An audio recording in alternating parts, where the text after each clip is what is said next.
Troublemaker on the road. Last year, Len went to visit her parents for Christmas.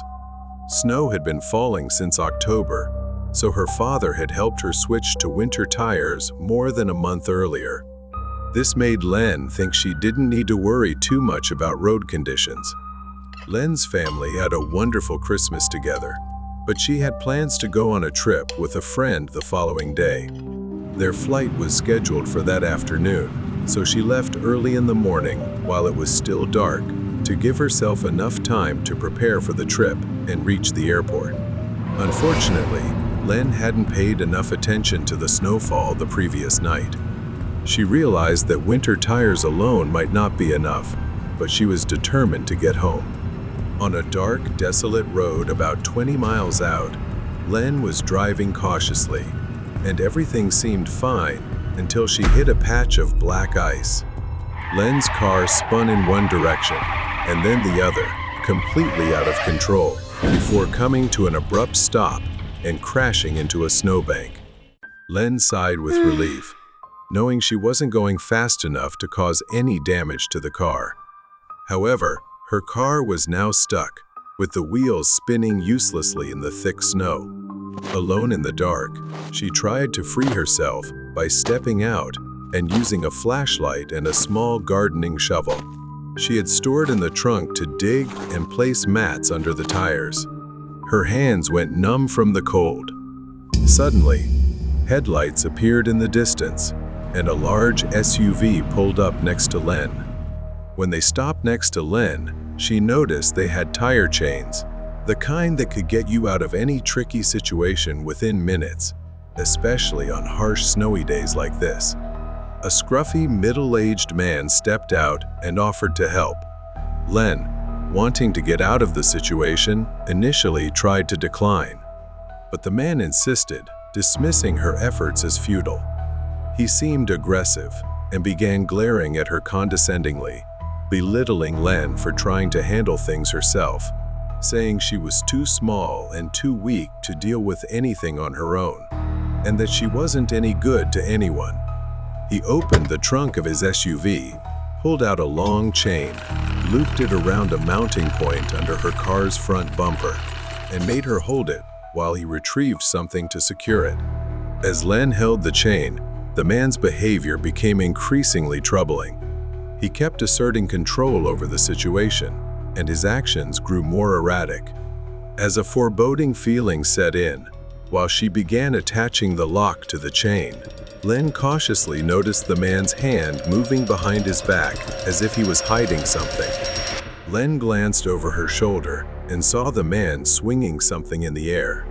In an instant, she realized he was about to strike her with a hammer. Len barely dodged the blow and broke free from his grasp. He sneered menacingly, saying, "You know, out here, no one will hear you scream." Len yanked the chain from under the car and whipped it across his face as he tried to strike her again, stunning him just long enough for her to escape. He screamed in pain as Len ran around to the passenger seat, jumped in, and locked the door just moments before he reached the window and started pounding on the glass. Len crawled into the driver's seat, praying she wouldn't get stuck. She could almost hear her father's voice, reminding her not to accelerate too quickly. So, against her panicked instincts, she slowly pressed the gas pedal. He grabbed the hammer he had intended to use to harm her, leisurely approached the car, and smashed Len's window, but she didn't stop. She hesitated, slowly increasing the throttle to avoid spinning the stuck tires. Her car still wasn't moving, and she tried to focus on being cautious rather than taking unnecessary risks. But he didn't hesitate. Losing control and growing angrier with each swing, his blows became stronger, and eventually, the glass shattered. He reached in and grabbed Len's neck. She was on the verge of losing consciousness, but a surge of willpower arose within her. She couldn't let it end like this. She tried again, slowly pressing the gas, and finally, her car started to move. His arm got caught on the jagged remnants of the glass, and in pain, he finally let her go. When Len contacted the police, she reported the man's erratic behavior and detailed description. A few days later, they informed her that a suspect matching her description had been apprehended. He was a known offender who targeted stranded drivers. Len was called in to identify him. In the courtroom, he tried to intimidate her with a cold glare, but she ensured he was convicted. Despite her fear, trusting her instincts and acting decisively not only saved her, but also prevented others from becoming victims of his sinister plans. Seeking the truth. The city never sleeps, and Kevin does his best to make a living as a night shift taxi driver. He is a hard-working and kind man. One foggy night, as Kevin followed his usual route, he turned a corner onto a quiet, nearly deserted street and saw her. A woman stood alone under the flickering glow of a street lamp. She was dressed in black, her long hair hanging loose, and her pale hand raised to hail his taxi. Something about her seemed off, but Kevin's job wasn't to ask questions, it was to drive.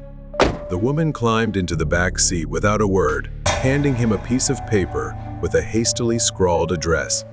The address was unfamiliar to him and seemed unsettling. As they drove through increasingly deserted streets, Kevin tried to make conversation, but she remained coldly silent. When they finally arrived, a decaying, abandoned house on the edge of a forest loomed in the darkness. Kevin stopped the car, unease building as he turned to tell her they had arrived and mentioned the fare. Then Kevin turned around to find the back seat empty. The door was shut, and the woman was gone, as though she had never been there. No money, no sound, no trace. Confusion mixed with a hint of anger as he stared into the darkness. He chalked it up to a strange, unlucky night and drove away, determined to forget it. A few days later, Kevin was driving through the city again. Once more, he saw a woman standing by the roadside. She looked eerily familiar. The dress, the posture, the loose hair. Was it the same woman? Kevin wasn't sure. He hadn't paid close attention to her face last time. But this time, she seemed different. She was clutching her stomach as if injured or ill. Her face was pale and strained, as though in great pain. She looked like she was struggling to stay upright. Kevin hesitated, memories of the previous encounter surfacing, but he couldn't ignore her distress and slowly pulled over. He parked by the curb and rolled down the window. "Are you okay?" She didn't answer, her lips trembling, but after a moment, she slowly looked up. The woman's gaze met his briefly, her wide, haunting eyes struggling to utter a single whispered word. "Help!" Kevin wasn't the type to ignore someone in need. He told her to get in and said he would take her where she needed to go. She quietly got into the car, her breathing shallow and labored, but she said nothing more. Her presence was icy. She handed him a piece of paper. It was an address near the edge of the forest, close to the previous location. An eerie coincidence. This time, the destination was a hospital instead of an old house. The ride was bizarre. Occasionally, he glanced at her, her hand pressed tightly against her stomach, but she remained utterly still. Her breathing was nearly inaudible, like the distant whisper of the wind, hollow and empty. After what felt like an eternity, Kevin stopped the car, but a cold breeze brushed his ear, sending chills down his spine. "Help me!"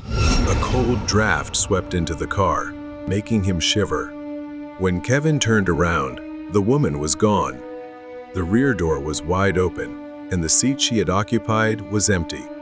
"What the hell is happening?" The woman's sudden disappearance left him frozen in place, unsure of what to do. His hands trembled as he locked the doors, quickly started the engine, and drove away as fast as he could. Back at home, Kevin couldn't shake the encounter. Questions gnawed at him. Who was that woman? How did she disappear? And why did she lead him there? Something strange was going on. After days of pondering, Kevin couldn't shake the fear tormenting him. He returned to the hospital, hoping to find answers. He asked the staff about the woman he had seen, but no one seemed to know anything about her. But after all that, he found no leads. In his moment of despair, he suddenly saw the shadow of the woman he had seen before. She was standing at the end of the hospital corridor, and the place felt eerily empty, save for the two of them. Unable to explain why, he followed her to a locker belonging to a man. The name on the locker read Dr. Don. He had no idea what this meant. Was there a connection between her and this man? Moments later, Kevin was still standing in the hallway, but she was gone. Instead, the usual sounds of hospital staff working, patients moving, and the general hum of life returned. Everything seemed normal again. As Kevin contemplated leaving, unsure of who this Dr. Don was, a nurse's voice called out from behind him, "Dr. Don." He froze and turned to see a tall, slender doctor with a beard and glasses that gave him an air of intellect. Kevin noticed that the people around seemed to hold him in high regard. Kevin questioned himself. Was there anything suspicious about a man like that? He certainly didn't seem the type. Still, Kevin decided to sit and observe. Dr. Don stepped out of his office and headed toward the exit. Kevin quietly followed until the doctor turned around to look at him. The doctor didn't appear worried at all and spoke in a calm, composed voice. Hello, can I help you with something? Kevin, feeling flustered, lied and said he was visiting his girlfriend here. Kevin deflected by glancing at his name tag. Dr. Don, this is my first time seeing you. You seem well liked. The doctor smiled politely and excused himself, but Kevin couldn't shake the feeling that something was off. Kevin returned to the corridor, beginning to feel ridiculous and questioning if he was taking things too far. Then, the woman appeared again at the end of the hallway. A whisper close to his ear said, Help me, please. Kevin froze, but the encounter reinforced his resolve. Maybe it was time to follow his instincts. Dr. Don's silhouette was retreating. Kevin decided to follow him cautiously, and, strangely, Dr. Don was heading toward the very house the woman had led him to before. The old, decaying, and completely isolated house. The windows of the house were nearly boarded up. After a while, Dr. Don left the house through the front door, locking it behind him. Kevin pressed himself against a pile of wood nearby to avoid being seen. Once Dr. Don was out of sight, Kevin crept to the back of the house and, to his surprise, found the door unlocked. Opening it cautiously, Kevin stepped inside. Inside was a mess of decay and foul odors. Rubber gloves, small glass jars, and scraps of fabric were scattered across the floor, along with dark, dried stains. Kevin felt a chill run down his spine as he heard sounds coming from a room not far away. The door was shut tight and locked. Breaking it open would cause a loud noise and be extremely risky. Suddenly, she appeared again, standing next to a cabinet. Her eyes locked onto Kevin before shifting toward the cabinet. It revealed a key hidden behind the shelf. In an instant, she vanished once more, perhaps guiding Kevin.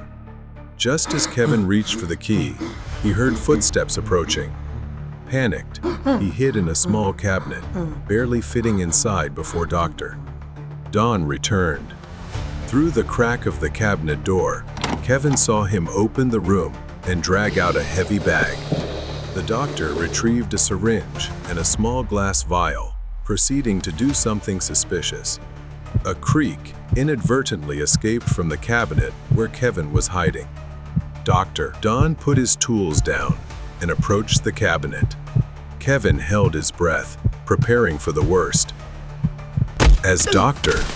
Don got closer, Kevin realized he had no escape. Seizing the moment, he burst out, pushing the doctor to the ground. before dashing into the forest behind the house. Dr. Don chased after Kevin. At the edge of the forest, Kevin managed to call the police.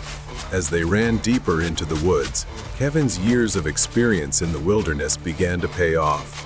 His eyes caught a marked tree stump. He remembered traps he had learned about as a child, the kind hunters used for animals. It was a net trap leading to a concealed pit. Kevin stopped, carefully observing and calculating. Dr. Don approached with a scalpel in hand. You know too much. This will be quick, he sneered. As he neared the trap, Kevin deliberately moved slowly, calmly observing. Suddenly, Kevin jumped aside. Doctor. Don lunged forward, oblivious to the trap. Bam!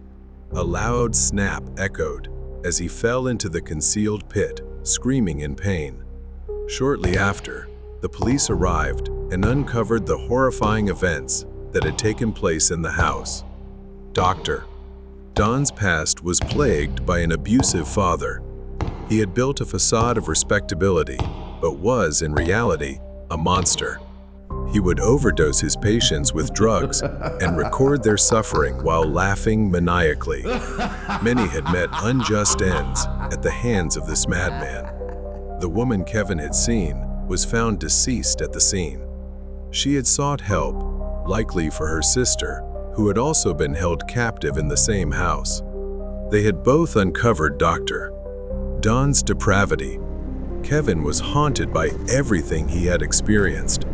He wondered how many others like her had wandered into the dark corners of the world, waiting for someone to help before it was too late. In the end, though, Dr. Don finally faced justice. Uber drivers, weird night. I had been driving Uber for about a year and had never really encountered any trouble, except for once when a drunk man tried to punch out my backseat window. But the only reason I quit this job has to do with something I had never encountered, and to this day, I still remember it vividly. Around midnight, I received a request to pick up someone named Pamela at an address that seemed a bit off the usual route. I drove to the address. The area was deserted, and there were no signs of anyone being around. Suddenly, the back door opened, and I jumped in surprise. Turning around, I saw an elderly woman, probably in her 80s.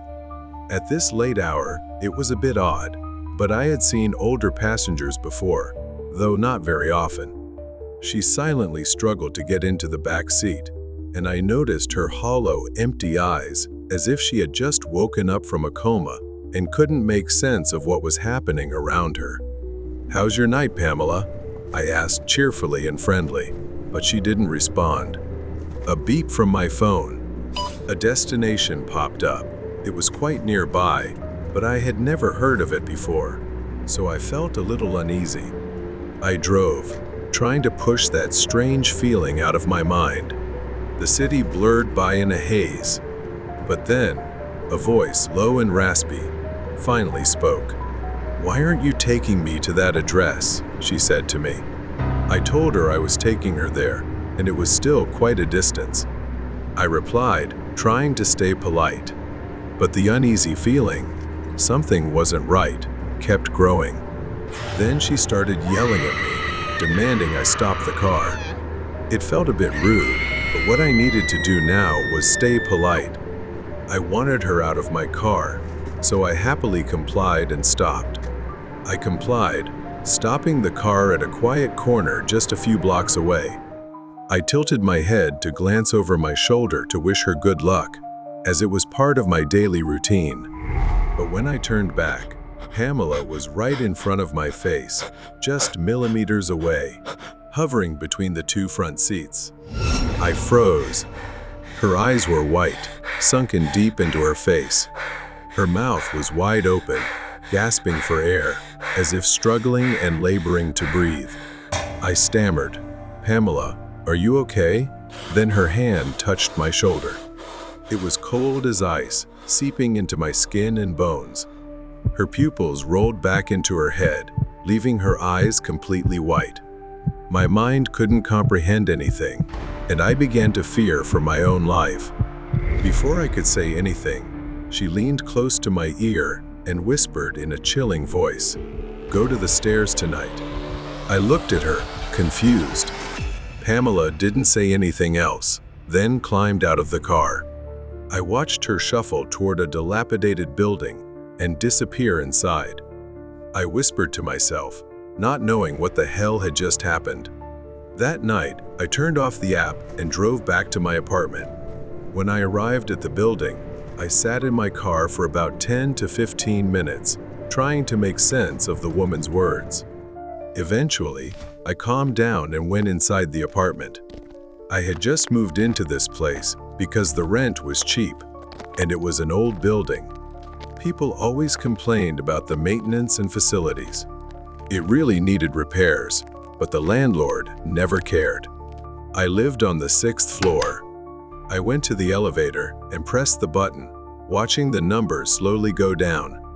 There was no one else in the lobby, but I couldn't shake the chill running down my spine. The numbers on the screen flickered. Suddenly, I heard a hoarse whisper, cold and close to my ear, "Close it." I jumped, looking around, but there was no one there. Pamela, is she following me? Sweat beaded on my forehead, and I decided I couldn't wait any longer. I sprinted toward the stairs, almost crawling on all fours as I climbed. The darkness below seemed to be chasing me. When I reached my apartment, I slammed the door shut and sat on the floor. Suddenly, I heard a loud crash. It sounded like something had collapsed to the ground, and the fire alarm went off, with people screaming. I opened the door and saw other tenants looking down the hallway, talking in panic. The elevator, it malfunctioned and crashed. The landlord was handcuffed and led away, charged with endangering tenants by neglecting maintenance. Other residents were shouting at him, angry at his irresponsibility. I stood still in disbelief that I was alive. As the police took the landlord away, I overheard two tenants talking, saying they remembered him once saying he had fixed it, but Mrs. Miller still died, crushed. They couldn't even imagine how terrified she must have felt when the elevator fell. "Who are you talking about?" I asked. One person answered, "That's Pamela Miller, the woman who lived in your apartment before you. She died in that very elevator, but somehow, the landlord got away with it. I still visit her grave sometimes. God bless her." My head spun as I tried to understand. I had just driven a woman named Pamela. I realized that the woman I had met wasn't just a strange passenger. I had encountered something beyond my understanding. Maybe she was trying to warn me so I wouldn't meet the same tragic fate as hers. The Nightmare Delivery Trip. Ryan, a hard-working pizza delivery driver, had been working night shifts for 2 years. His job usually involved driving, delivering, and collecting payments. Most nights went smoothly, but one fateful night changed everything. Near midnight, Ryan received the final delivery order of his shift. The address was on the outskirts of town, near the industrial area, a place he had never delivered to before. The streets were eerily deserted, with most streetlights flickering or completely off. The place always gave him a sense of isolation, but Ryan assumed it was just another late-night delivery. He saw a small, rundown house that didn't scream danger. Yet, something felt off about the place. At the end of the driveway stood a tall man wearing a gray coat and jeans. He didn't move. He just stood there, staring at Ryan's car with an unsettling smile. Ryan hesitated but regained his composure, grabbed the pizza, and approached the man. "Hey, here's your pizza," Ryan said, naming the price, but the man didn't rush to pay. Instead, the man slowly pulled out a handful of coins. He began counting them one by one, placing each coin into his other hand, as if performing some ritual. The air grew colder with each passing second. My fingers began to freeze around the pizza box. The man's grin widened as he said, You drive too fast, Ryan. Ryan froze. How did he know his name? Panic surged through him. What? Ryan stammered. I don't know you. I don't think we've met before. Then Ryan quickly backed away. He hurried back to his car, started the engine, and drove off. But when he glanced in the rearview mirror, he saw the man still standing there, holding the pizza and staring at him. But that wasn't the last time. A week later, near the end of his shift, Ryan's manager assigned him one final pizza delivery for the night, another strange order. The address was a house on the outskirts of town, near where he had gone before. The house he arrived at looked abandoned, with boarded-up windows and peeling paint. A note was taped to the door, delivered to the basement. A chill ran down Ryan's spine. Delivering to a basement was unusual. Reluctantly, needing to finish the job, he decided to follow the instructions. As he approached the basement door, he hesitated. A loud creak sounded as he opened it, revealing a narrow, chilly staircase leading down. Something felt off. Hello? Ryan called, his voice trembling, but there was no response. At the bottom, the basement stretched into darkness, with several doors lining the walls. One door was slightly ajar, with a faint light spilling out.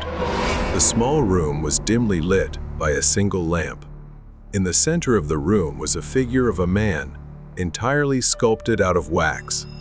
It was almost perfectly life-sized, like a real person.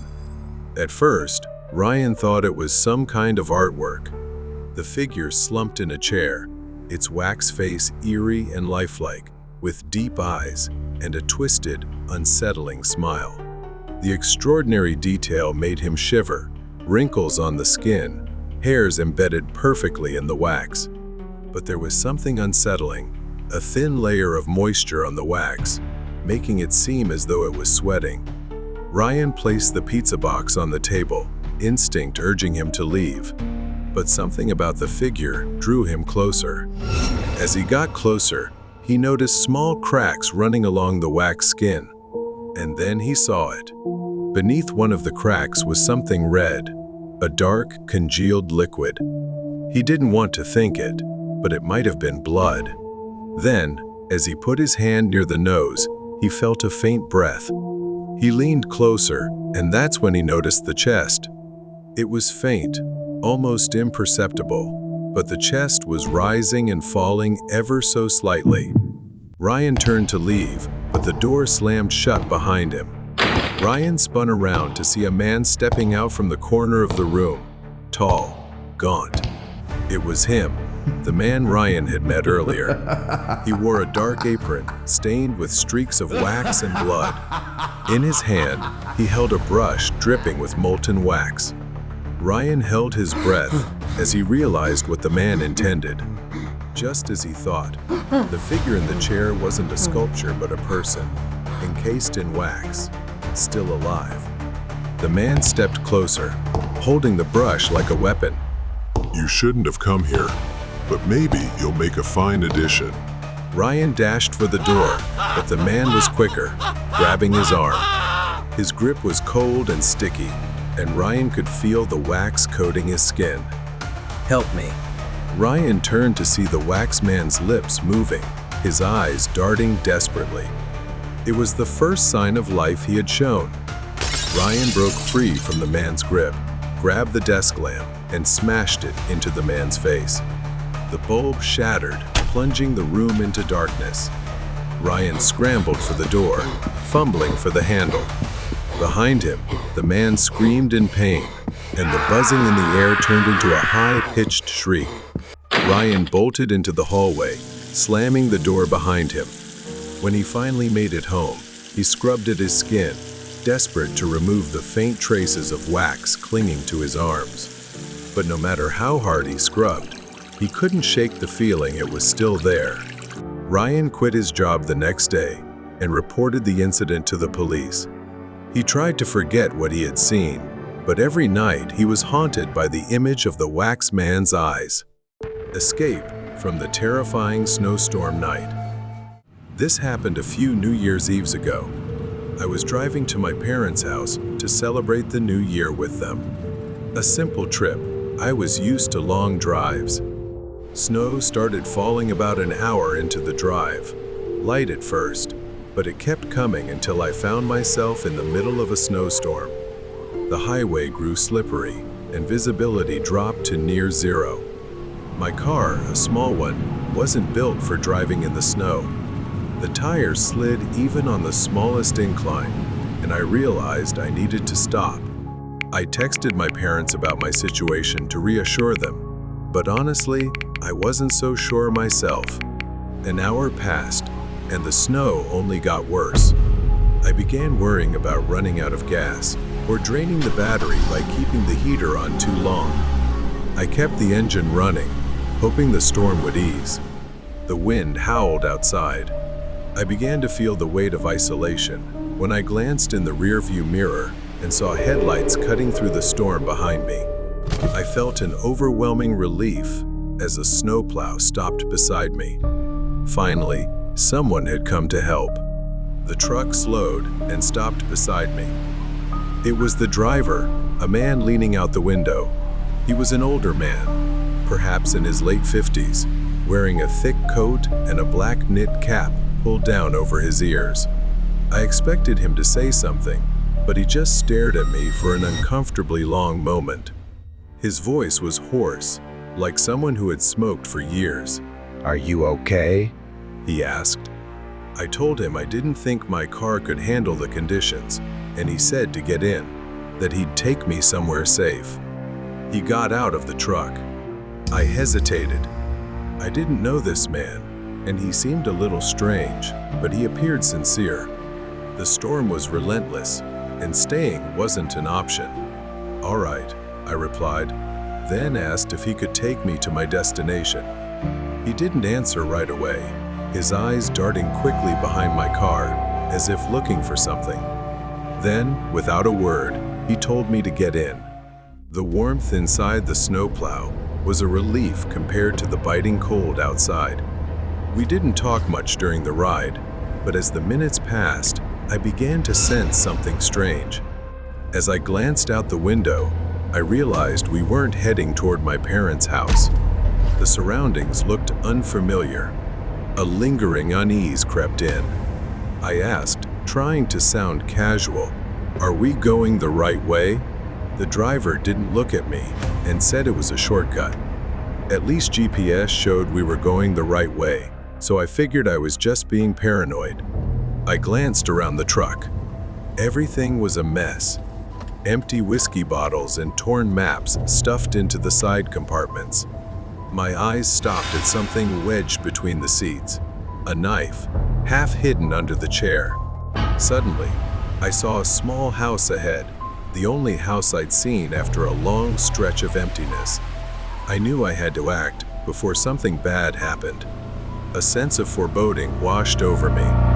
I waited until we got closer, took a deep breath, grabbed the door handle, and kicked the door open as hard as I could. I flung the door wide and ran into the snowstorm. The blizzard made visibility almost zero.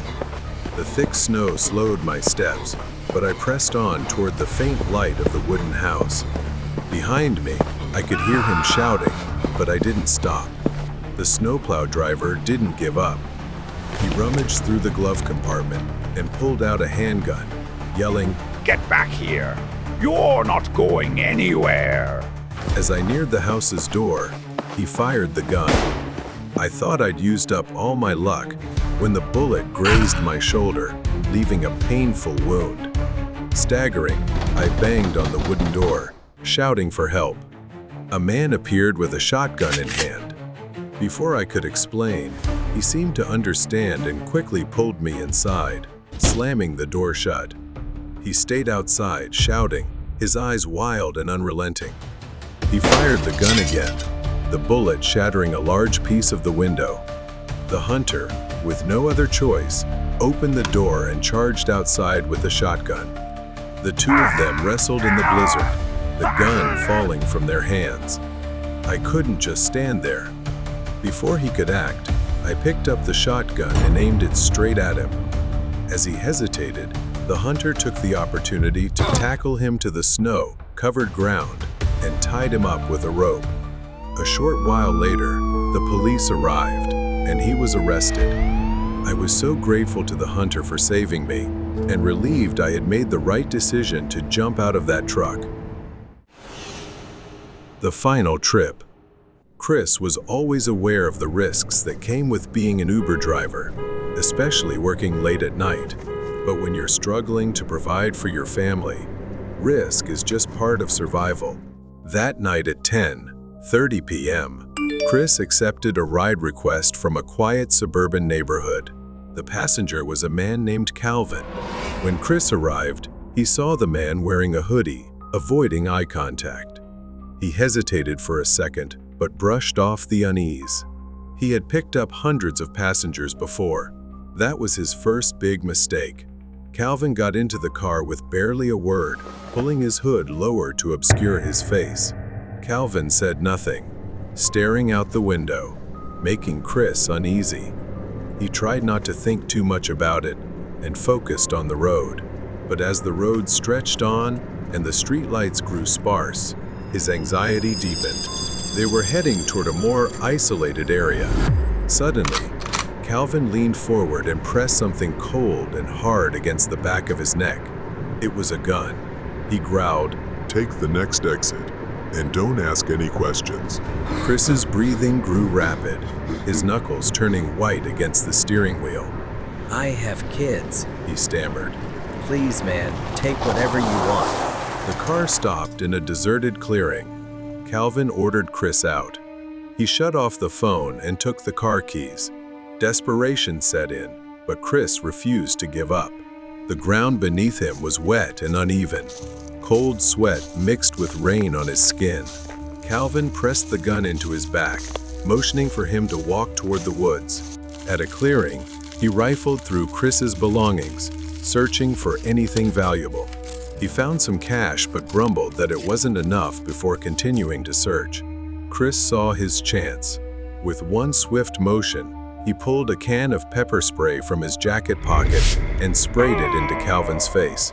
The man screamed in pain, stumbling backward and dropping the gun. Chris didn't hesitate. He ran as fast as he could. Branches tore at his skin, darkness making it impossible to see where he was going. But he didn't stop. It didn't matter anymore. Up ahead, Chris saw a light in the distance, a road, an escape. Behind him, Calvin had recovered. You think you can run from me? His voice echoed through the trees.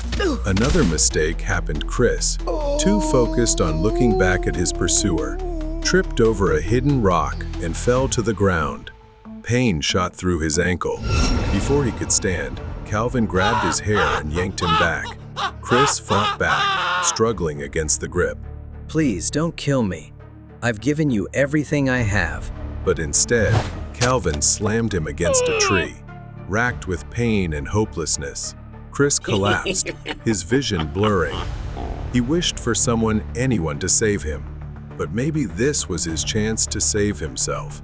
As Calvin gasped for air, rubbing his eyes from the earlier attack, Chris slowly, silently reached for a rock. Without a second thought, with every ounce of strength left in him, Chris swung the rock hard against Calvin's head. Blood trickled down his face as he staggered. Though his ankle was nearly twisted, Chris sprinted toward the light he had seen earlier. A narrow stream trickled through the forest, making him pause for a moment. Chris waded through the water, knowing the stream would mask his footsteps and movement. The pain in his ankle was nothing compared to the terror of what would happen if Calvin caught him. Crawling through the brush, his body ached, but his will to survive burned stronger than ever. When he reached the road, utterly exhausted, Chris burst out of the trees, waving his arms frantically. Help, please. Headlights flooded the road, momentarily blinding him. A car screeched to a sudden stop. A woman immediately jumped out, rushing to his side and calling the police. That was the last thing Chris saw before his vision faded into exhaustion.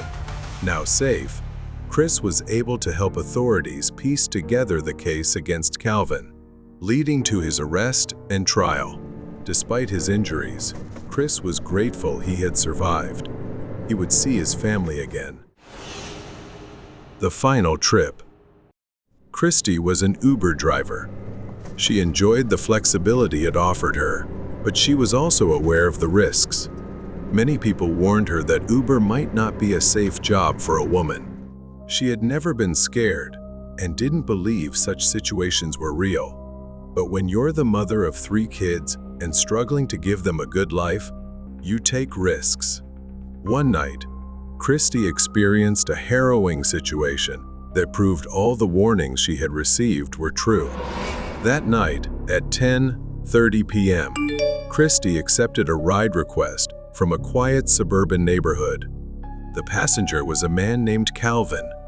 When Christy arrived, she saw him wearing a hoodie, avoiding eye contact. Something about his demeanor made her uneasy, but she reminded herself to stay calm and professional. That was her first big mistake. Calvin got into the car with hardly any reaction, pulling his hood down to hide his face. Many passengers did this when uncomfortable with her filming the trip, but it was also something that made her feel safer. Calvin said nothing and stared out the window, making Christy feel uneasy. She tried not to dwell on it and focused on the road, but her discomfort grew. Just minutes away from the destination, the increasingly deserted road made her fear. Her worst nightmare was coming true. Suddenly, Calvin leaned forward and pressed something hard and cold against her neck. It was a gun. He growled, "Turn left at the next exit, and don't ask any questions." She trembled, begging him not to hurt her, because she had kids at home who depended on her. But he pressed the gun harder against her. The car stopped in an isolated clearing. Calvin ordered Christy out. He turned off her phone and took the car keys. Desperation filled her as her mind raced to find a way to escape. They moved deeper into the woods. Calvin shoved her forward, the gun still pressed against her back. Reaching a clearing, he rummaged through her belongings for anything of value. He found a small amount of cash, but grumbled that it wasn't enough before continuing to search. Christy realized this was her moment to act. She pulled a can of pepper spray from her pocket and quickly sprayed it into his face. He screamed in pain, and Christy seized the opportunity to escape, running as fast as she could. Panic fueled her speed. The place was pitch dark, and Christy ran blindly, each step bringing her closer to either freedom or death. Branches scratched and cut her skin as she ran, but none of that mattered now. She just wanted to survive. Ahead, Christy spotted a light in the distance, a potential way out of the forest. As she ran, she could hear Calvin's footsteps getting closer, and her hope of escape began to fade. Another mistake happened. Christy, distracted by looking back at him chasing her, tripped over a hidden rock and fell to the ground. Pain shot through her ankle. As she tried to get up, he grabbed her by the hair and yanked it. She begged, "Please don't kill me. I gave you everything I had." In response, he threw her against a nearby tree. In pain and despair, she obeyed him, kneeling and begging for her life. Christy was waiting for something to happen, for someone to save her, but perhaps this was her chance to save herself. While he was catching his breath from running and rubbing his eyes in pain, Christy quietly reached behind her and grabbed a rock. Without thinking much, she struck him on the head with the rock. Blood streamed down his face as he staggered. Despite her twisted ankle, she ran toward the light she had seen earlier. A narrow stream, quietly flowing through the forest, caused her to pause for a moment. Thinking of her children, she waded through the stream, knowing the sound of the water would mask her footsteps and hide her movements. The pain in her ankle was nothing compared to the horror of what would happen if Calvin caught her. She crawled through the bushes, her body aching, but her will to survive stronger than ever. When she reached the road, her body was exhausted, but she could hear the faint sound of an approaching car. Christy staggered toward the roadside, frantically waving her arms, barely able to speak. "Please, I need help. He's chasing me. Please." A woman immediately stopped her car and ran to Christy, calling the police. And that was when Christy's vision blurred as she collapsed from exhaustion. Christy, now safe, was able to assist the authorities in building a case against him, leading to his arrest and prosecution. Despite her injuries, Christy found peace and gratitude in knowing she had survived. She could see her children again. She had conquered her fear and emerged stronger. The dark truck.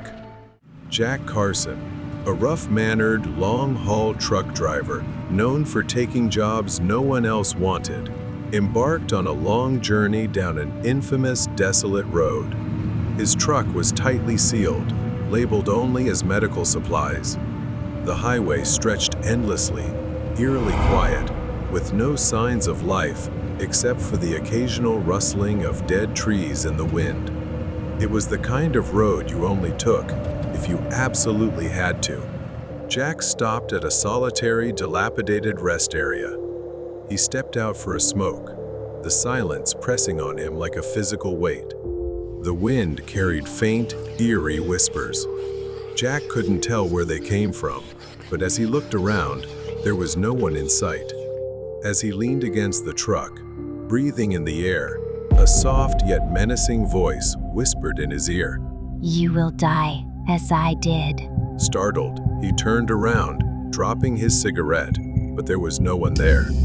Just a strange mist swirling outside the window. Shaken, Jack climbed back into the truck and slammed the door shut. He had never experienced anything that felt so real. As soon as he started the engine, the radio turned on with an old, haunting tune. He brushed it off, thinking it was a malfunction. His hands trembled as he turned the knob to silence it, but the static continued, almost as if mocking him. Driving down the dark stretch of road, those words kept echoing in his mind. You will die, as I did. Growing louder with each passing moment. Driving deeper into the night, Jack noticed movement on the roadside. He squinted, unsure of what he was seeing, thinking it might be an animal. But as he got closer, the shapes formed into human figures, standing on the roadside, half hidden in the mist. Some waved cheerfully, but upon closer inspection, their smiles were twisted and maniacal, exuding malicious hatred. Others simply stared, their hollow eyes devoid of life. One figure pressed itself against the windshield, grinning mischievously. Jack held his breath as he slammed on the brakes. The figure vanished as soon as he looked away, leaving only the sound of the truck's tires screeching against the pavement. He gasped for breath, panic rising. What the hell is going on? Jack's eyes darted from side to side, trying to make sense of the shapes in the mist. The highway seemed endless. Jack could feel fatigue setting in. His eyelids grew heavy, and the road stretched on endlessly. He eventually stopped at another rest area, hoping to catch some sleep. Jack leaned back in the cabin, closing his eyes and falling into a deep sleep, the hum of the engine lulling him into a false sense of security. Then Jack woke up with a start. A weight pressed against his chest, making it hard to breathe. His hands were pinned to the seat, leaving him unable to move. A wailing scream tore through the air, very close, as if it came from right in front of Jack. His eyes shot open wide. A figure, a woman, stood before him, her mouth open in a silent scream, her eyes milky white and hollow. He couldn't breathe. He couldn't move. Jack tried to scream, but no sound came out, as if the world was closing in on him. And then everything went dark. He jolted awake, gasping for air. The sun was rising as Jack stepped out of the truck, his body trembling. He couldn't shake the feeling that something had tried to take him. The mist had cleared, but the memory of the woman's wailing cry lingered in Jack's mind. Jack returned to the desolate road he had driven 1,000 times before. Tempted by money, he ignored what he had seen before. The thick fog swallowed everything. A figure, barely visible in the mist, darted in front of the truck. Jack swerved, yanking the wheel hard. The truck veered, narrowly missing the faint figure as it lunged toward him. His breath caught in his throat, his hands gripping the steering wheel tightly. As the truck wobbled back under control, Jack glanced into the rearview mirror. Nothing. No figure. No movement. Shaking, he took a sip of coffee. The bitter taste did nothing to calm him. It wasn't long before Jack's anxiety turned to sheer terror. Suddenly, an icy chill swept through the cabin, making the hair on his neck stand up. He felt someone sitting beside him. He glanced at the passenger seat. A pale woman with sunken eyes and disheveled black hair, dressed in tattered clothes, sat there in eerie silence. She slowly turned her head to face him, staring intently. Now it's your turn to pay for the lives you've taken. Jack gripped the wheel, struggling to keep control of the truck, demanding to know who she was. Then the woman lunged at him, her icy hands tightening around his neck. Jack screamed, but it was choked off. Disoriented, Jack instinctively hit the gas as he struggled to break free from the crushing grip. The truck swerved, its tires screeching on the wet road. Jack's vision blurred, his mind spinning as if he were sinking into darkness. He gripped the wheel with one hand, the other flailing in the air. His fingers passed through her futilely. "Please don't do this." The woman didn't respond, her gaze glowing with a deadly hatred. Jack felt the truck slipping out of control, sliding sideways toward the edge of the road. He tried to hit the brakes, but his legs were numb. Jack's world went black. His body slumped into the seat. The truck careened off the road, the sound of metal scraping against gravel and dirt filling the air until it crashed through the guardrail, plunging into the ravine. The next morning, police investigators arrived at the crash site. The mangled truck lay at the bottom of the ravine, its cargo spilled across the ground. They found Jack's body in the driver's seat, his neck twisted to one side, bruised heavily as if something had crushed it.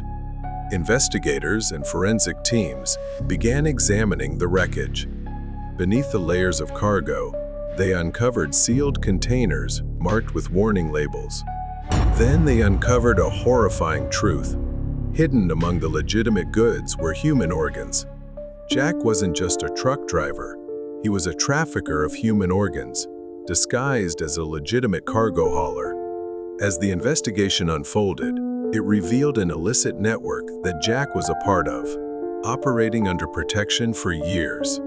Many innocent lives had been lost at the hands of these merciless criminals. The ghost of the woman stood at a distance, her purpose fulfilled. For Jack, it was too late. He had no chance to turn back.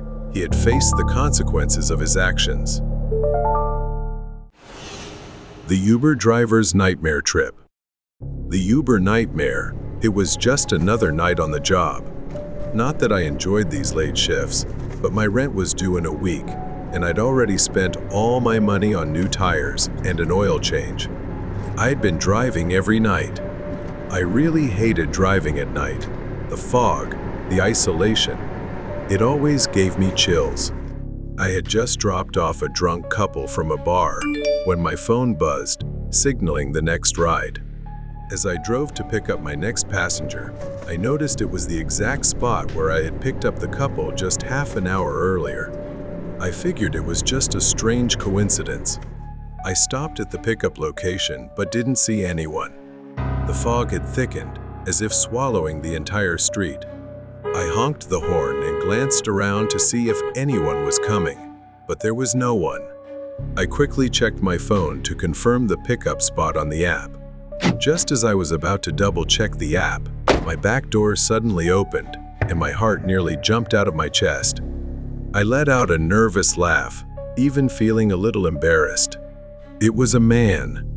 He didn't say a word as he got in and sat down, clutching a brown paper bag tightly. There was something unsettling about the way he held that bag. After a moment, he told me he knew the couple I had just dropped off. Then, he asked me to take him to the same location where I'd dropped them off earlier. I keyed in the address and started driving. A few miles down the road, my phone buzzed, and I nearly jumped. I got a notification from Uber that someone else wanted to be picked up along the way. It was odd, considering it was past 3 in the morning. I arrived at the new pickup location, and she was standing beneath a streetlight, making her easy to spot. She ran toward the passenger seat, and instinctively, I unlocked the door for her to sit up front. With the man in the back seat, I didn't want to take any chances. I turned away and focused on driving. I glanced at her again. There was something about the way she looked at the man in the back seat, as if they shared a connection, but weren't saying it out loud. We drove in silence. I checked the map. All 3 of them were headed to the same address where I'd dropped off the couple earlier. My mind started racing. What's going on? Why is she going there too? Then I curiously asked, "So, do you all know each other?" She smiled, turned to me, and nodded. "Yes," she said with absolute confidence. When we arrived at the address, I noticed all the lights were off. They began walking toward the house, and before leaving, the woman turned back and said, "Just wait here for a minute. We'll be right back." Both disappeared into the darkness. I stared ahead and sat there for a few minutes, wondering for a moment, should I just leave? Suddenly, there was a loud bang on my car window. She yelled, "Please, hurry, hurry. My friend needs help. We need your help to get her to the hospital." I tried to shake off the fear in my mind and got out of the car to follow her. When we reached the door, the man slammed it shut behind me. He shoved me to the ground, and I saw the knife in his hand. The woman's voice changed, her calm demeanor replaced by a cruel laugh. She slowly turned to me and told me to run while laughing maniacally. I crawled as quickly as I could to the dining room, and I couldn't believe my eyes, the couple I had dropped off an hour ago. But they were no longer alive. The man was now behind me. He was so close. I ran as fast as I could. Luckily, he slipped, giving me just enough time to sprint up the stairs. I wedged myself into a closet, trying to suppress my sobs. I wasn't sure how long I could stay hidden. Then I suddenly realized there was a figure, a woman, standing in front of the closet. Perhaps the blood trail on the floor had given me away. I hesitated, but saw she was alone outside. I took a chance, shoved the door open, and knocked her to the ground. I hurried to the window without hesitation. I smashed the glass, breaking it, and climbed out. Pain shot through my arm, but I ignored it. I couldn't go back. I just ran, got into my car, and drove straight to the police station. My efforts paid off. The next morning, investigators uncovered the full extent of the killer's crimes. Dozens of drivers had been lured to their deaths in the same way I had been. They had used ride-sharing services as a cover, abducting innocent victims one by one, all for their dark purposes. This ruthless duo had evaded capture many times, but not this time. They were arrested. I felt incredibly lucky because, as far as I knew, most people didn't survive. The nightmare, it seemed, had finally ended. Encounter with the stranger. Nana was driving alone on a deserted road late at night, eager to get home after a long day. She gripped the steering wheel tightly and turned on some music, hoping it would make the lonely drive a little less daunting. 15 minutes into her drive, the car jerked violently to one side with a loud bang. Her vehicle suddenly shuddered and came to a halt. She pulled over to the side of the road and realized she had a flat tire. Frustrated, Nana stepped out of her car to assess the situation. She crouched down to inspect the tire. It was completely flat. As she pondered how to handle the situation, a low whistle broke the silence in the distance. It was eerie and unsettling, especially considering the desolation of the area. Instinctively, her hand reached for the flashlight in her car trunk. She scanned the area and spotted a red Chevy parked under a tree. Nana checked her phone. It was 9 p.m. She wondered why someone would be whistling a romantic tune on such a deserted road. Even more troubling, she had no cell signal. Although her instincts told her to stay in the car, she thought maybe the owner of the car nearby could help with her flat tire. She began walking toward the sound. Just around the next bend, Nana stopped near a large tree surrounding a clearing. Beyond it was the edge of a cliff overlooking the starry sky. Nana saw a man and a woman sitting under the tree, seemingly sharing a romantic moment by a campfire. The man had his arm around the woman, her long blonde hair cascading over his shoulder. The man was whistling, whispering into her ear, and even chuckling softly. The night around them was eerily quiet, except for the rustling of leaves. She crept closer, hiding behind a tree, noticing something odd about the man's demeanor. His wide-eyed expression and erratic laughter sent chills down her spine. The man's voice broke the silence. Do you ever wonder if the stars are watching us? His tone was playful, but there was something darker beneath it. They're so eager to meet you. The woman didn't respond. His laughter grew louder, more maniacal. The strange atmosphere around them deepened. Nana tried to stay calm, but couldn't shake the feeling that something terrible was happening. A loud snap echoed as her shoes stepped on a branch. The man's head whipped around toward her. The firelight illuminated his face, streaked with blood, and his dark coat appeared damp and heavy. His eyes locked onto Nana's, unblinking with an empty calmness.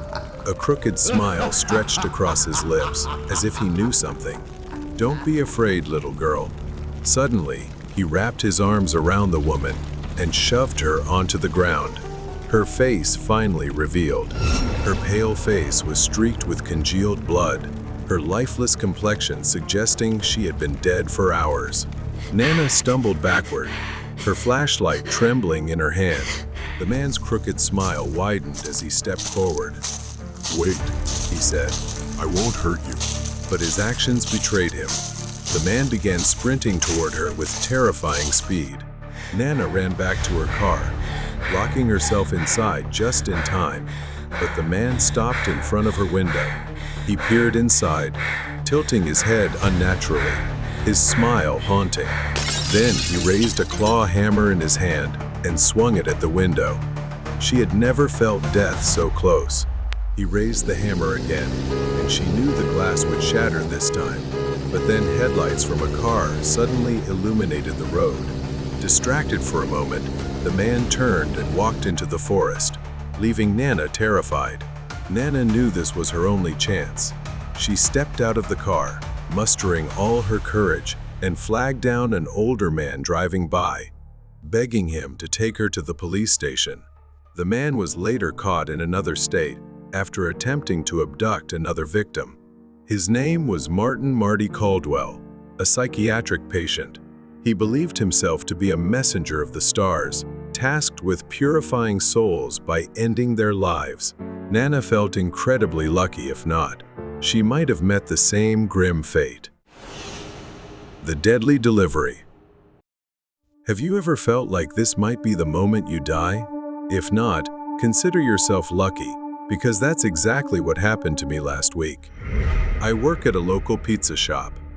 My job involves taking orders and delivering pizzas to customers during the night. I've always worked night shifts and never had any issues until last week. I was standing near the counter when the shop phone rang. The man on the line ordered 2 large pizzas and gave an address to a house on the outskirts of town. The man's rude behavior over the phone annoyed me, but I let it slide and started preparing for the delivery. I asked the cook to prepare the order. I checked the address on GPS and realized it would take me 20 minutes to drive there. I was driving through small towns. It was 10 p.m., so the streets were completely deserted. I spotted a house at the end of the street and realized it was the location. I parked near the house and stepped out. The house looked quite abandoned, as if no one lived there. I walked to the front door and knocked. I heard the door creak open after a few seconds. A rough-looking, angry man with a scruffy beard stood in the doorway. His eyes were bloodshot, and he reeked of alcohol. He asked, "What do you want?" I realized this was the same guy who had insulted me over the phone. I calmly said, "Here's your pizza," and handed him the boxes. The man eyed me up and down before paying me and slamming the door in my face. I walked back to my car and was about to start the engine when a sound caught my ear. It took me a moment to realize what it was. I strained to listen carefully and realized it was the sobbing of a little girl. I looked around but saw no one. Then I realized the crying was coming from the house I had just delivered the pizzas to. At first, I thought it might be his daughter. It could have been a private family matter, but there was something in the girl's cries, like she was begging me not to leave. I slowly got out of my car and tiptoed closer to the front door, trying to listen to the sounds coming from the house. The girl's sobbing continued, but this time I heard two more voices. I heard two men speaking in hushed tones, their voices raspy, though I could almost make out everything they said. The angry drunk man was yelling at another man, "I told you to shut the girl's mouth tightly." The other man replied, "I did, but she won't stop sobbing." They argued, their voices filled with profanity. The girl's sobbing grew louder. There was a small window on the porch. I slowly peeked inside, and what I saw terrified me. A little girl lay on a dusty mattress on the floor, her hands and feet bound, her mouth taped shut, her wide eyes filled with terror. The entire situation became clear to me. They were kidnappers, and this little girl was their captive. The house was likely abandoned, which is why they chose it as their hideout. I got back into my car, honestly terrified, and thought about just leaving. I figured it was better to let the police handle it, but I realized how dangerous it would be to leave the girl there. So, I called 911. The nearest station said they'd arrive in about 20 minutes. I stepped out and began moving toward the back of the house. When I reached the back door, I saw the two men heading upstairs, leaving the girl on the floor. I told myself this was my only chance. Luckily, the back door had a small pet flap. I reached through and turned the knob. Slowly, the door opened. The men were still arguing upstairs. I quietly made my way into the living room. I reached the girl. At first, she was terrified, but I reassured her, gesturing for silence and whispering that I was there to help her escape.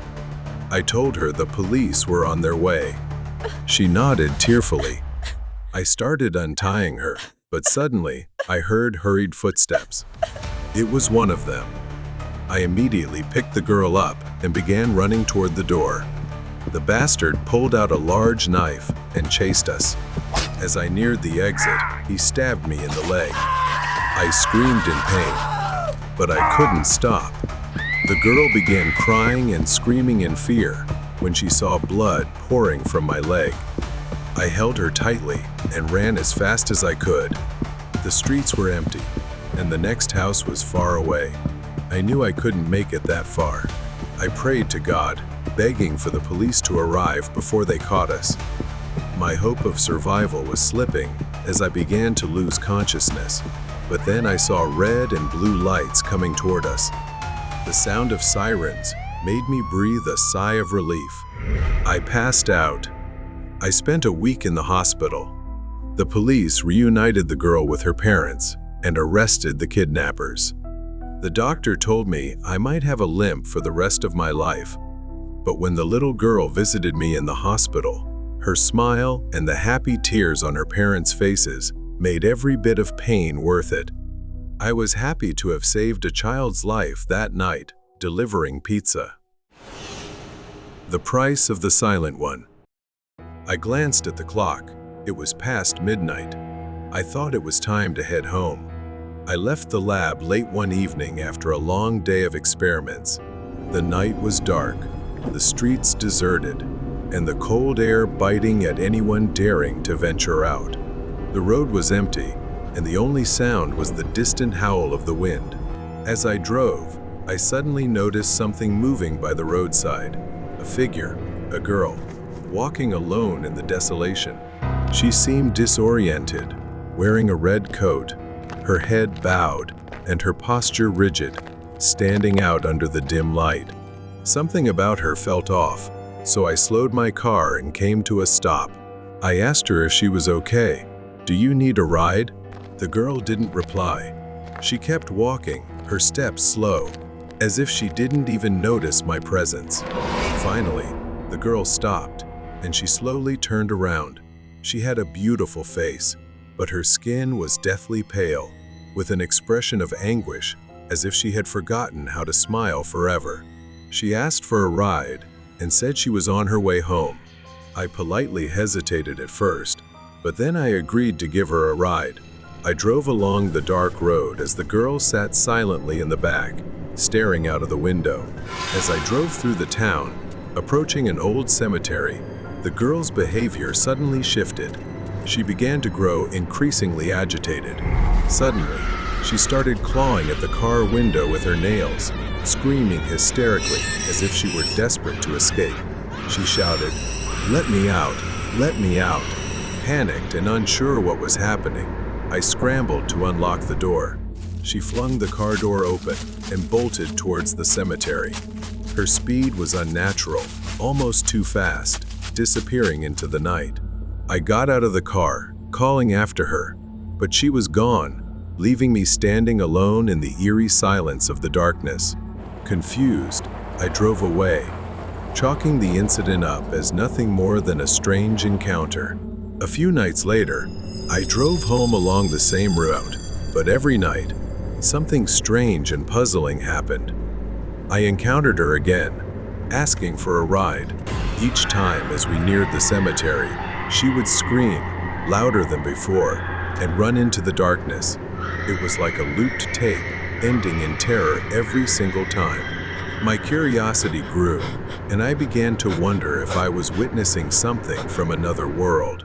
After 4 consecutive nights of experiencing the same bizarre encounter, I couldn't ignore her strange, repetitive behavior anymore. I was haunted by thoughts of what might be happening at the cemetery, and the image of her running remained etched in my mind. The next day, I decided to visit the cemetery to investigate. I began noticing the old, weathered gravestones, a strange sensation settling over me as I surveyed the area. After some searching, I stumbled upon a gravestone bearing the name Lydia Ward. What shocked me even more was the image on the grave. It was the girl who had asked for a ride. I was frozen in disbelief. Her date of death was engraved as 7 years ago. A chill ran down my spine as I read the words "killed" in a ritual. My mind began to spiral as the name and face felt eerily familiar. I couldn't shake the memory of another girl named Lydia. She had been killed in a satanic ritual. I realized that I might have been the one who witnessed her death all those years ago. When I was a student, I had taken part in a challenge to prove that demons weren't real and thought I was the only one at the cemetery. But suddenly, I was startled by the sound of a girl screaming. I followed the sound and discovered 3 men torturing a girl. I hid behind a bush to avoid being seen and watched as the men carried out what appeared to be some kind of satanic ritual. When the ritual ended, I thought it was over, or perhaps just a bizarre performance.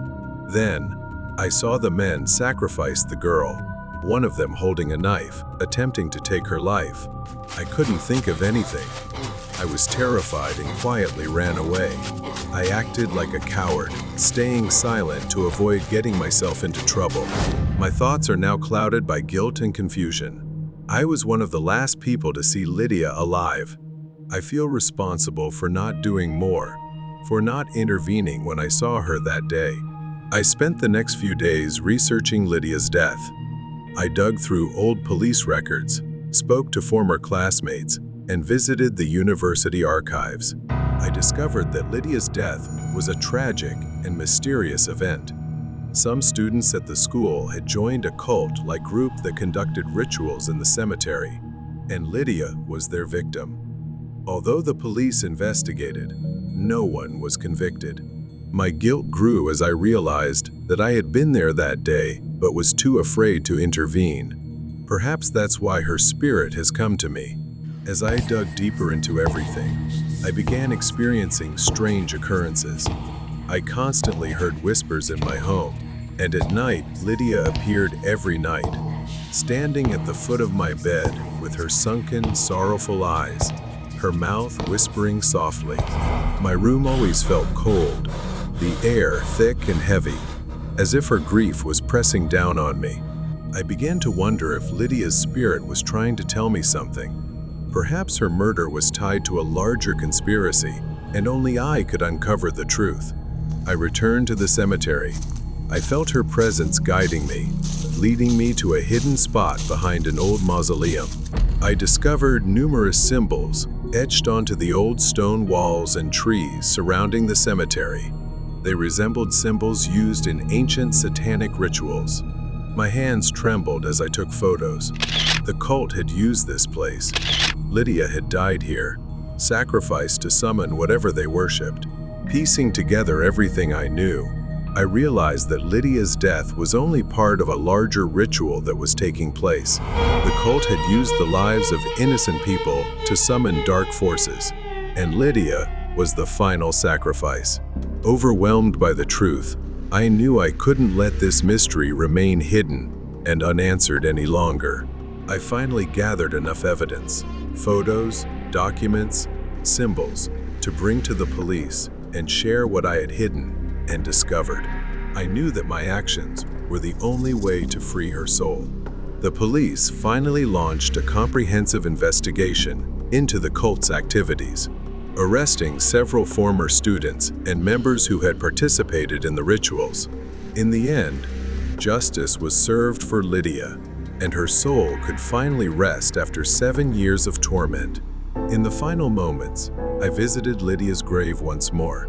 This time, as I stood before her grave, I felt a sense of peace wash over me. By uncovering the truth, I had redeemed myself, and now I could let go of the guilt that had haunted me for so long. As Rick turned to leave, he glanced back and saw a figure standing in the distance, Lydia's red coat billowing in the wind. He smiled softly, knowing she was no longer trapped, but finally free. The ghosts in the fog. Tonight, like every other night, I drove my truck down a desolate rural road, taking a sip of coffee to stay awake. The road stretched ahead, cloaked in a thick fog that clung to my headlights. The stillness was eerie. No cars, no animals, just the hum of my engine and the faint crackle of the radio. I considered stopping to wait, but decided to keep going. Moving felt safer than sitting in the dark. A faint smell wafted in, like something metallic. At first, I thought it was just the engine, but it grew stronger, sour and rotten, mingled with the scent of decaying bone. It was stifling, worse than anything I'd ever smelled. I rolled up the window, but the stench lingered, filling the truck like a living thing.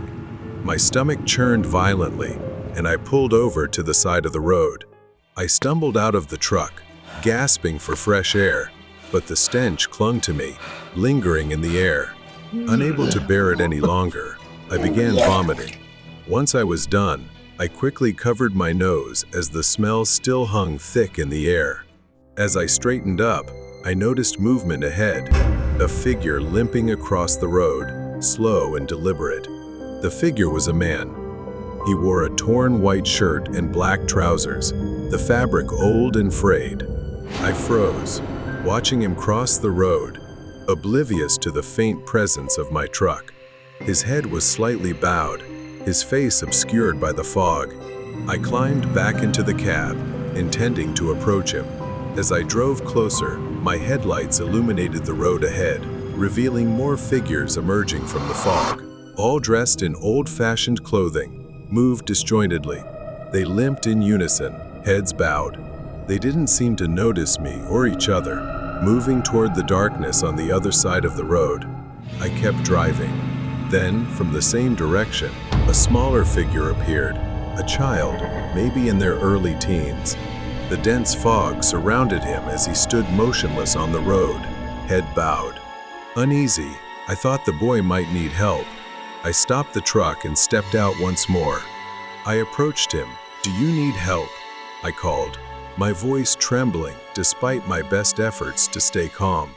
The boy didn't respond. Instead, his body remained unnaturally still, his head bowed like a puppet with its strings cut.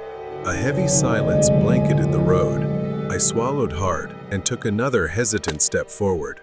Suddenly, the boy's head snapped upward with a jerky motion, the crack of his neck loud enough to echo in the stillness. His face was pale and vacant.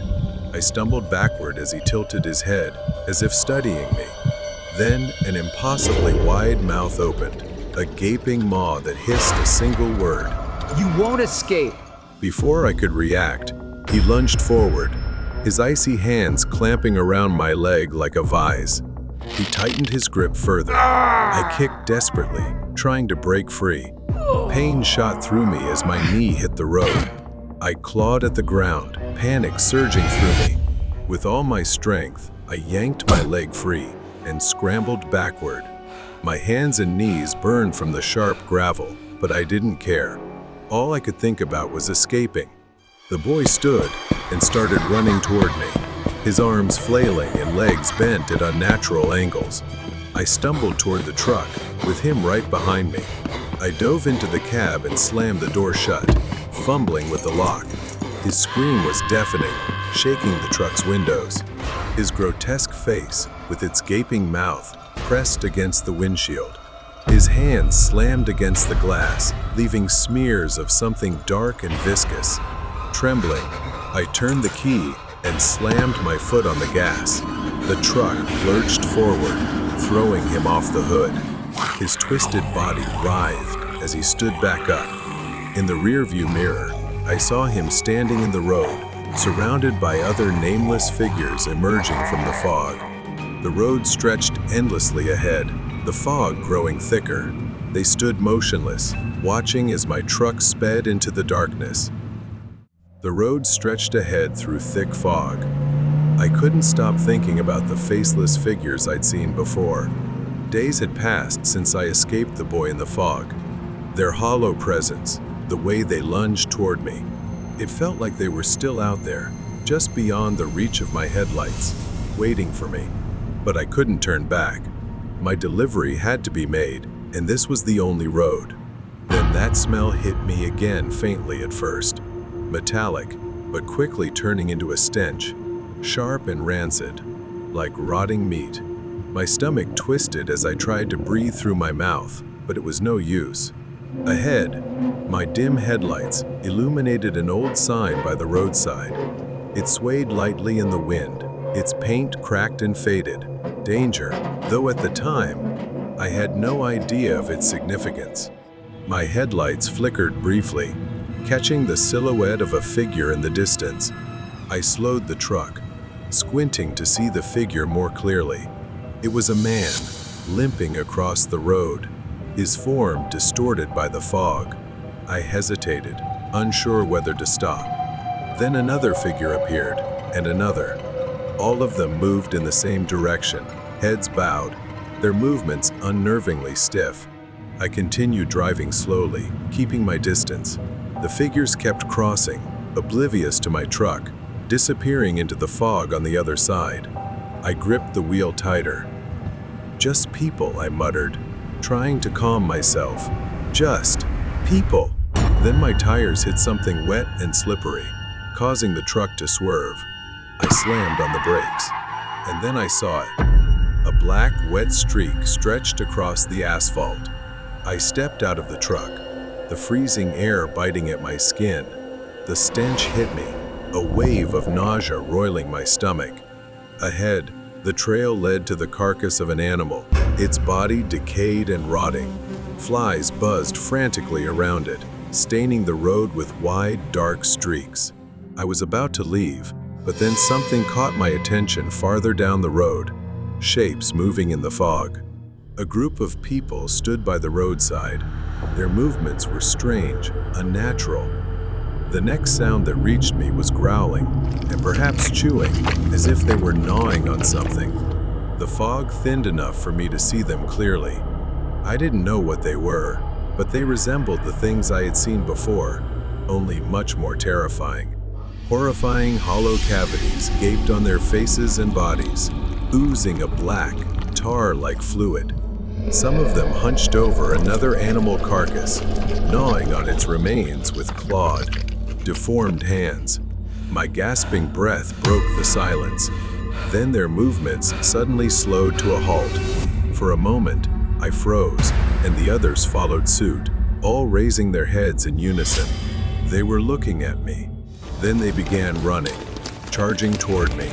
Their bodies twisted and contorted, their growls morphing into frenzied screams. They were faster than I imagined.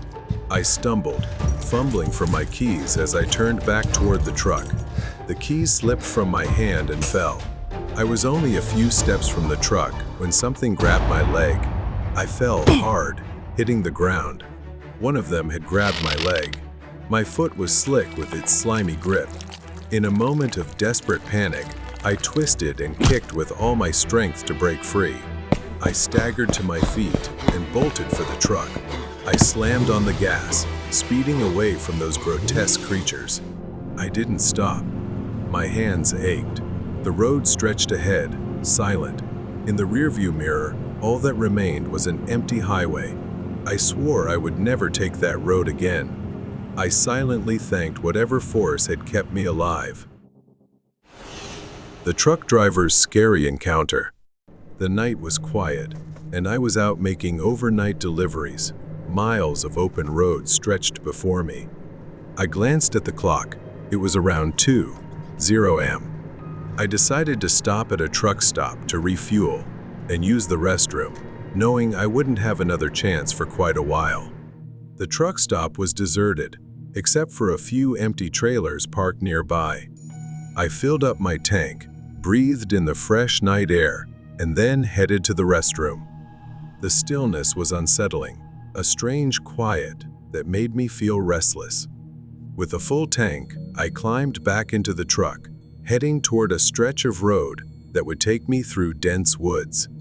It was a long, desolate road, flanked by trees on either side, with no towns, no lights, just the road and the dark forest. An hour later, I was deep in the woods, half awake and half asleep, when something caught my attention ahead. At first, I thought I was seeing things, but as I got closer, I realized there was a figure standing at the roadside. The figure was motionless, just standing there, neither waving nor calling for help. They simply watched me pass by, their face a lifeless, emotionless mask. The figure faded into the darkness behind me as I continued driving, but I couldn't shake the image from my mind. About a mile later, I spotted another figure. This time, it was a woman. She stood at the roadside, wearing ripped jeans and a red sweatshirt. As I approached, our eyes met, and a wave of fear washed over me. She didn't move, didn't gesture. She simply stared, her gaze cold and unblinking. I glanced in the rearview mirror, catching a final glimpse of her as she turned her head to watch my truck go by. Her eyes locked onto mine through the glass. I gripped the steering wheel tighter, trying to shake off the fear and keep going. I turned my attention back to the road, and my heart nearly stopped. Lying in the middle of the road was a body, sprawled out, arms and legs wide. I slammed on the brakes. the weight of the truck lurching forward as I came to a sudden stop. My mind raced as I stared at the figure lying in the road. I couldn't tell if they were dead or alive, but they were completely motionless. There were no signs of an accident, no debris, no skid marks, just this body, as if they had simply lain down in the middle of the road.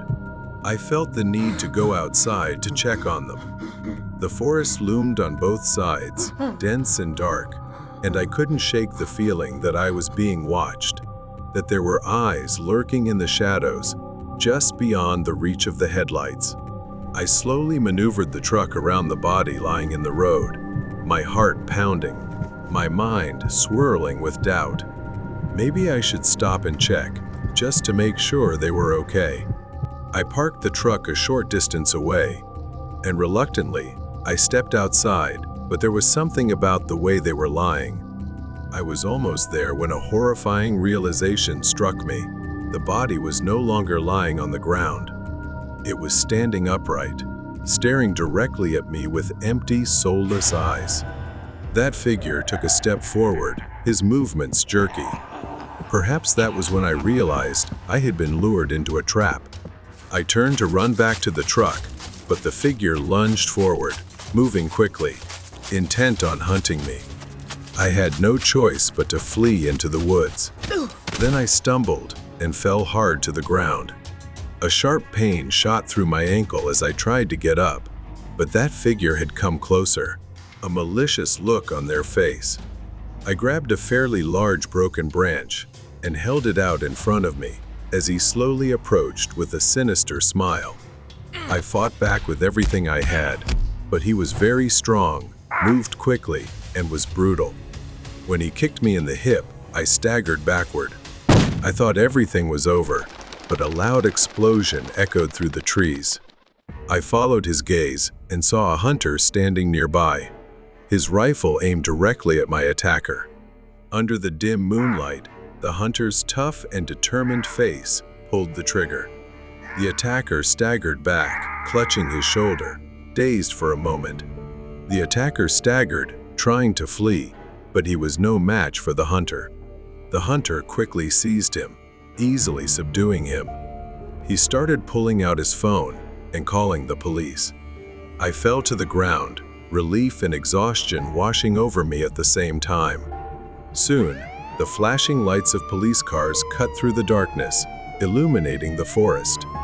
Officers approached, weapons drawn, securing the area as they took my statement. A few days later, I learned the police's conclusion. They called me into the station for a statement and some information. I found out that the man I had encountered, the one lying in the road, was not a stranger to the area. They identified him as a notorious criminal, wanted for a series of highway robberies targeting truck drivers. He and his accomplices planned and staged fake accidents to lure drivers out of their vehicles. They would lie in wait in the woods, ready to ambush anyone who fell into their trap. The strange encounters I had with the figures by the roadside were all part of their twisted game, a psychological tactic to unsettle and confuse victims before the final act. Thanks to the intervention of the hunter and the swift response of the police, they tracked down the criminals and apprehended him. With him now facing serious charges, I knew he wouldn't be lurking in the shadows, preying on unsuspecting people any longer.